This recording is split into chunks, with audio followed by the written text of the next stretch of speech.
The Princess and the Human, Chapter 28, A blood-curdling hell tore Lizo out of his nap. As he shot up in his seat, he could hear the dull sound of something heavy falling over.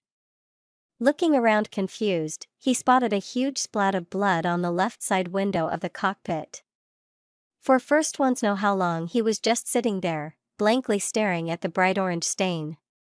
He didn't understand what was going on. Was someone injured? But that was so much blood. Was this an attack? But by whom? Should he fly off? It was only after he saw movement outside that he managed to pull himself together. Crouching down and pressing himself against the casing, he made sure that someone looking in wouldn't see him. Then he confirmed that the cockpit was locked and couldn't be opened from outside. After a few moments, voices became audible. They didn't sound hectic or in any form stressed, on the contrary. He waited a bit longer, but still, nothing seemed to happen, so he slowly raised his head. Through a still clean spot in the window, he could see Lady Nadine next to the shuttle's passenger door. The alien noblewoman seemingly just stood there looking at the ground. Her mouth was tightly pressed shut and her hands were visibly shaking.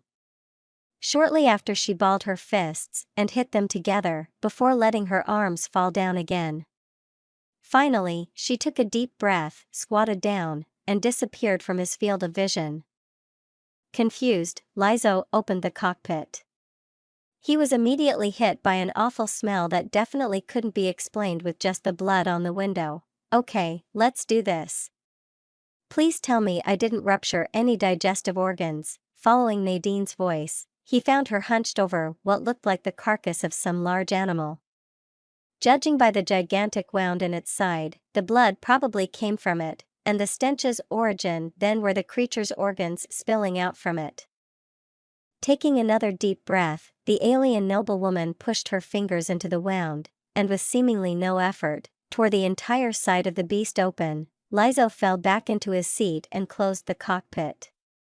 He did not need to see whatever this was. Okay, come on, you can do this, though apparently, he had to hear it. Nothing with feces in it has burst, so far so good.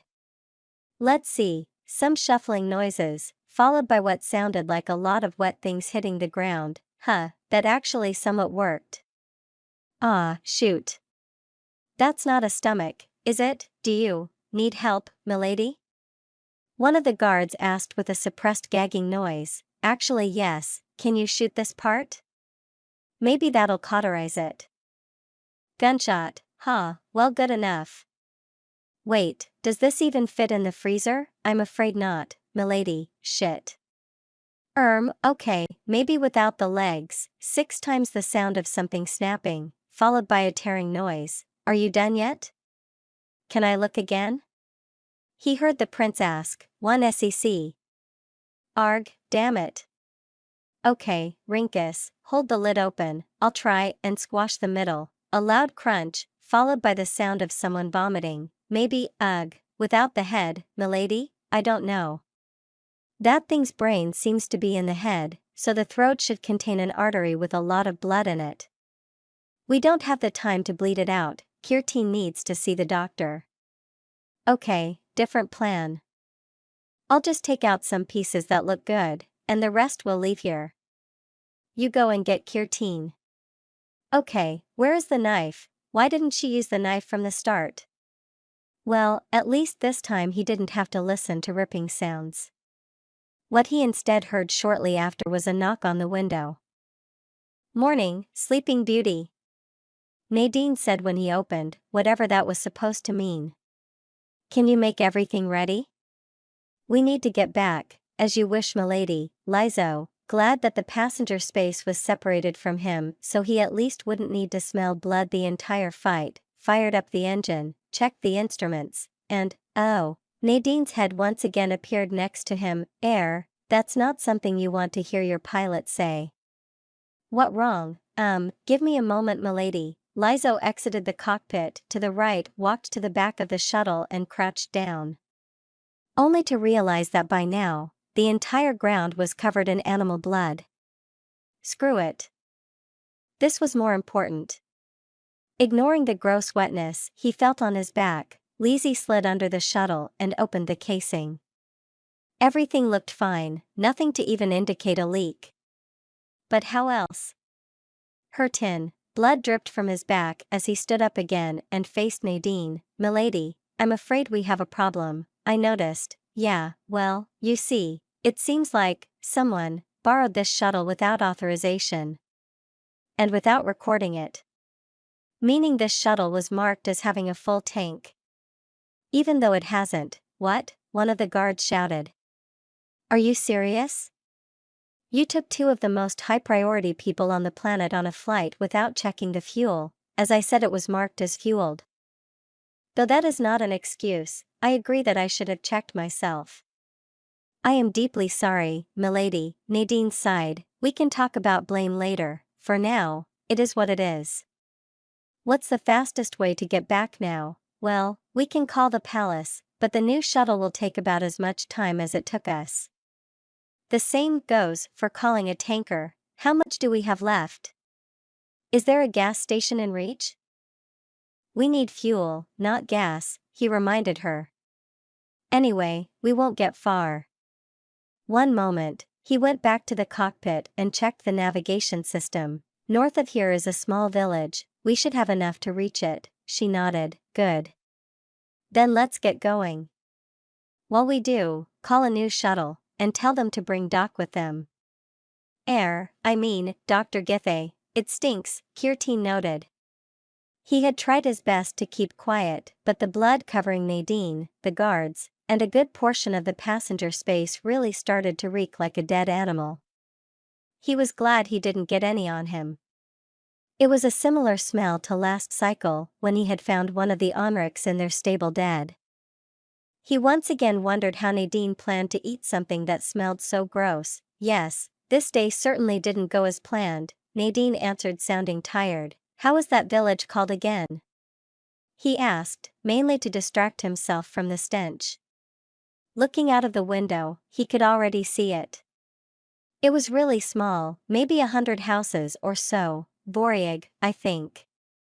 "Let's hope they have some sort of express shuttle in the palace so we don't have to wait too long. Can't we just borrow a shuttle?" "Why are you even so sure that they don't have fuel?" "They also need to get around somehow." "Somehow, yes," one of the guards explained, "but not with shuttles. Commoners can't afford that." "Your Highness. And the few that can wouldn't live here." They landed in a free area next to the village's entrance. Kirteen had never seen houses like that. They looked completely different than the ones in the cities, even those which were owned by commoners. Still, there were a few things on most of the houses he was pretty sure were damages rather than style choices. "Looks pretty run down," Nadine murmured, having noticed it as well. "Why don't they repair it?" "Because repairs cost money, Your Highness." "Not everybody has that," the guard said again. What had Nadine called him? Rinkus? Or was that the other one? "From the looks of it, this is probably a double-taxed village." Nadine abruptly halted. "Double-taxed? What is that supposed to mean?" "Well," the guard clarified, "as the name implies, they pay double the taxes. You see, during and after the Unification War, there was a lot of land that needed to be distributed among the new lords. Back then, King Kiran was pressed for time, so the distribution was a bit sloppy. To this day, it sometimes happens that a noble re-evaluates his fiefdom and notices some errors, causing the borders to move a bit. In some cases, that means the border now runs right through a town. And since the town now belongs to two fiefdoms, both lords have a right to tax the inhabitants. How the hell does that make sense? Why would anyone want to live somewhere like that?"